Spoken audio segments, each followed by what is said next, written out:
ما آغاز میکنیم صحبت رو از رقابتی که شاید اساسی هم از نگاه نام و مرتبه دسته ها در همین دور باشد. یعنی این رقابت دسته های اینتر و ارسنال می باشد که همین شب در جوزپه میاتسا در سن سیرو برگزار می شود. دو دسته، دو لیدر از دو چمپیونات قوی اروپایی به میدان رقابت می آیند و کدام دسته رو بین همین تیم ها ما می توانیم فاوریت شماریم و برای چی؟ این چی میگویی؟ من اولا درود میگم با کلی بینندگان تلویزیون ورزش و بعدا درباره این بازی، شاید این بازی از لحاظ نام و از لحاظ موقع دسته ها در همین شب روزها بازی مرکزی باشد، اما از طرف دیگر نگاه کنیم این بازی رو نمیتوان چون یک بازی حساس نامید. برای مثال از نگاه موقع دسته در جدول شاید بازی دسته ناپولی بر مقابل خطا نکنم اگر کوپنهاگن بازی میکند این بازی جالب تر باشد چون که آنها برای برآمدن به پلی آف مبارزه میبرند. ولی به هر حال این دسته توپ هستند و به یگان شک و شبهه چون لیگ چمپیون ها است بازی خوب بازی زیبا رو ما انتظار میشویم. بله. من فکر کنم اینجا میتوان بازی توپ را نام برد، زیرا ببینید ارسنال در چه موقع قرار دارد. ارسنال البته میخواهد که این زینه را از دست ندهد و ارسنال میخواهد که مثل لیورپول گونه که در موسم قبلی مرحله عمومی لیگ چمپیون‌ها با اشغال زینه اول جام بست کرد و میتوان این بازی رو وابسته به استاتوس دستا در چمپیونات خودی در کدام موقع قرار دارند و این اومدی نمیدونم کوپنهاگن را از کجا آورد که کوپنهاگن را با اینو چیکار برابر میتوان کرد.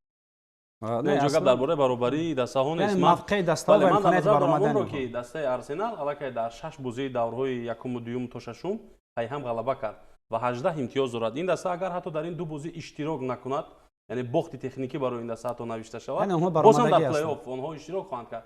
و این خاطر ارتتا با در نظر داشت اون که وضعیت بسیار هم جدی است، شدید است این حال در چمپیونات داخلی در انگلیس مخصوصا و در پویه قهرمانی میتواند هر حالت مشکل تر شود برای دسته ارسنال. با همون خاطر توجه کمتر به این بازی میکند. این فکر من است. البته میتواند که در این بازی بعضی از بازیگران جوان رو با میدان بیارد، میتواند که فوتبال بازیکن اساسی رو بعضیشون رو استراحت بدهد یا حداقل در حالت احتیاطی قرار بدهد و اگر در کار شود با بازی بیارد، اگر در کار نشود با همان هیئت جوانتر یا هیئت احتیاطی خود با میدان بیاد و بازی کند. من این رو در نظر دارم، وگرنه ما میدونیم که کوپنهاگن در کدام سطح است و ارسنال در کدام سطح است. اما از طرف دیگر برای خود دسته اینتر این رقابت بسیار مهم است. دسته اینتر رو در همین دو بازی اگر شکست بخورد و دسته‌ای که از این دسته پایین‌تر در جدول خوبتر بازی کنند میتواند که موقع خود را از دست بدهد، مستقیم با پلی آف نرود. به همین خاطر در جوزپه میاتسا این دسته بیشتر مبارزه میبرد برای به دست آوردن غلبه نسبت به دسته ارسنال. اما باز هم من انتظار آن رو دارم که ارسنال همچون یک دسته‌ای که نوبسته از موقعش، نوبسته از حالتی که کنون برای این دسته پیش آمده است همون بازی زیبای خود رو میکند، چون که در تاریخ ارسنال همیشه این گونه بوده است، نوبسته از نتیجه، نوبسته از وضعیت، همه وقت بازی زیبا میکند ارسنال. از همینجا سوال هم از همینجا پیدا می شود، یعنی ارسنال به خود اجازه داده میتواند که در چنین بازی که توجه به اون خیلی زیاد است بازیگران جوان رو به میدان آورد و 100% اجازه داده میتواند، اما برای گویم که رسمیت بازی کند.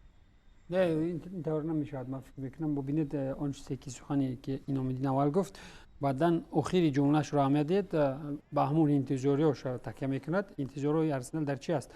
واقعا هم درست اینامدین قاید کرد که اینتر نیاز دارد به پیروزی. اینتر میخواهد که راحت مستقیم مرحله 8 نهایی را به دست آورد و اینتر البته تا بخیر در میدان خود مبارزه میبرد، در حالی که ارسنال هم نمیخواهد که دسته‌ای که در صدر جدول است نمیخواهد که به آسانی ببینید جوانان رو بیارد یا که من هیئت دیگر رو آورد میدان کنند. از لحاظ چی ببینید بازی آخرانی ارسنال در پرمیر لیگ انگلیس دیدیم مقابل ناتینگهام فورست که ببینید به بعضی از بازیکنان چگونه استراحت داده شد. ماز برای چی؟ باز بازی لیگ چمپیون ها در لیگ چمپیون ها هر قدر پیروزی بیشتر داشته باشی از لحاظ مالیوی هم قلایتر است، از لحاظ استاتوسی دست هم اینجا من در میان سخن تو گپ میزنم. اینجا استراحت دادن به بعضی ها این به خاطر آن نبود که ارسنال مثلا در لیگ چمپیون ها بازی دارد، به خاطر آن بود که آخری هفته در مقابل منچستر یونایتد آنها در پرمیر لیگ بازی میکنند و سبب اساسی استراحت دادن برای کم کردن سرباری جسمانی برای که در و مخصوصا به خاطر اونه که در پرمیر لیگ همون موزینتی که دارد ارسنال اون رو گم نکند. سبب اساسی این است لیگ چمپیون ها برای ارسنال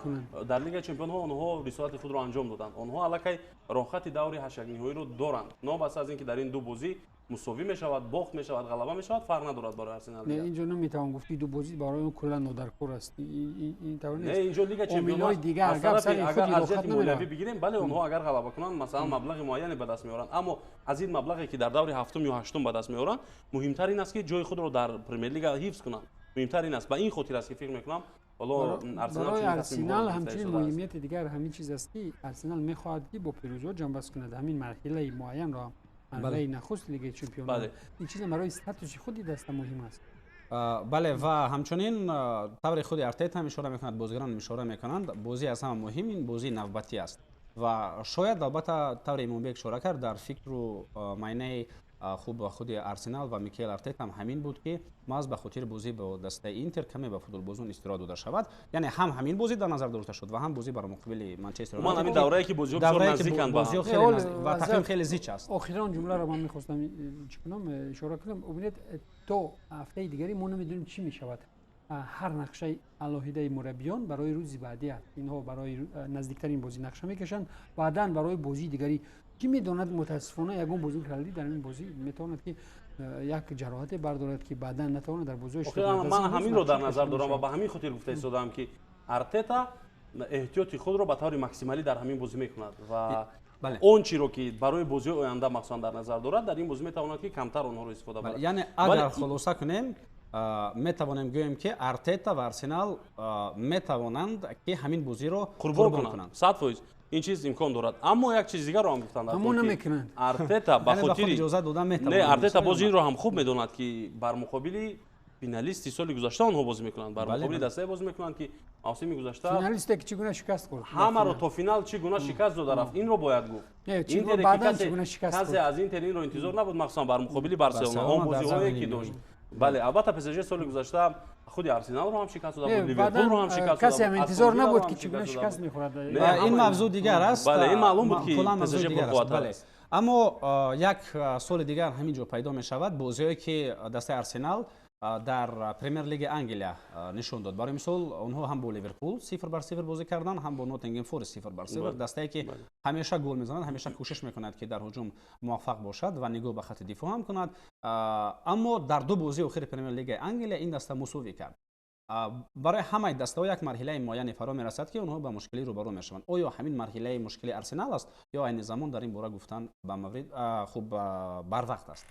فکر میکنم چون این مرحله فرا میرسد و باز همین مرحله بیشتر میشود، یعنی که منظوری من طولانی تر خواهد شد وابسته به اون که ببینید تقویم جدول الکی زیشتر میشود بعد از اون استراحتی که در لیگ چمپیون‌ها بود بین مرحله بین دور ششم و هفتم مرحله عمومی و دستور وادار میکند که چگونه که نامدی نمیشه کرد قید کرد مربیان رو ضرور میاد که همین سرباری جسمانی بازیگران را کم کند. از لحاظ چی؟ از لحاظ هونی که برای ارسنال عالی ترین امکان هم در پرمیر لیگ انگلیس برای قهرمانی است، هم از لحاظ عمر در مرحله عمومی لیگ چمپیونان ارسنال بهترین دسته است.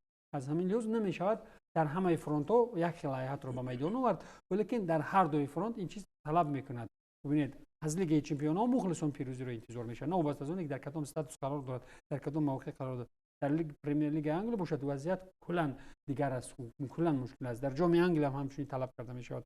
از این رو من فکر میکنم که همین مرحله خوب فرا میرسد و تا کجا درست طی کردن همین مرحله از همه مهم تقدیر همین روی ارسنال رو در روی گرفتن این جایزه حل خواهد کرد. بله. من یک چیز دیگر رو میخواهم اشاره کنم که نمیدونم از کجا این فکر به سر گروز اومده است که مرحله مشکل برای ارسنال همین شب روزا باید اتفاق بیفته. من سوال دادم همین است یا این نه این موضوع این فکر بیرون از این برنامه هم بود. بله اما در این برنامه من سوال دادم. بله اما من این رو در نظر دارم این فکر به سر دل خوب کس میاد. اما ارسنال همون مرحله دشوار خود رو الکی از نگاه من پس سر کرده است. اون دوره ای که مثلا گابریل ژزوس اوسیب داشت، گابریل ماگالیاش اوسیب داشت، بن وایت اوسیب داشت، کای هاورتز مدت‌ها اوسیب داشت، حتی تروسارد یک مدت برای ارسنال دست نوراست بود. اون مرحله دوره دشوار بود که ارسنال در اون شب روزها با پای خود رو استفاده توانست. چرا بعد در اون مرحله با آسانی پیروز میشد ارسنال؟ چرا در من این رو فهمیدم. همه فوتبال بازونی اوسیب داشته ارسنال یک به میدان برگشته ایستادن و می‌بینیم که چقدر تاثیر کلان میرسونن در بازی و مخصوصا خود گابی ژزوس. او حتی قریب است که موقع گیوکرش رو بگیرد در هیئت دست ارسنال. با اینکه از بیمار بودنش یعنی که صحت شد و خلاص شد و برگشت به هیئت، ولی اون چی که شما میگید که مثلا مشکلی ها زیاد میشوند و مثلا شاید موقع رو از دست میدهد یا امتیاز زیاد از دست میدهد، فکر میکنم این چیز اتفاق نخواهد افتاد و همون مشکلی که بود چند روز اخیر сабаби асосияш ин буд ки Арсенал ба ғайр аз Премер Лигаи Англия ҳам дар ҷоми Англия бозӣ кард, ҳам дар ҷоми Лигаи Англия дар даври нимниҳоӣ бозӣ кард бар муқобили Челси ва онҷо бениҳоят қувваи зиёдро сарф кард. Бо ҳисоби 3-2 онҳо бар Челси зафар ёфтанд, аммо онҷо бениҳоят мушкил шуд барои шогирдони Артета ва маълум буд ки яке аз сабабҳои дигаре ки баъзе бозингарони асосии Арсенал дар бозӣ бо Ноттингем Форест дар майдон набуданд, ин буд ки онҳо баъди бозӣ бо Челси бениҳоят хаста буданд ва барои бозӣ бо Интеру бо Манчестер Юнайтед истироҳати зиёдтар дар кор буд барои онҳо.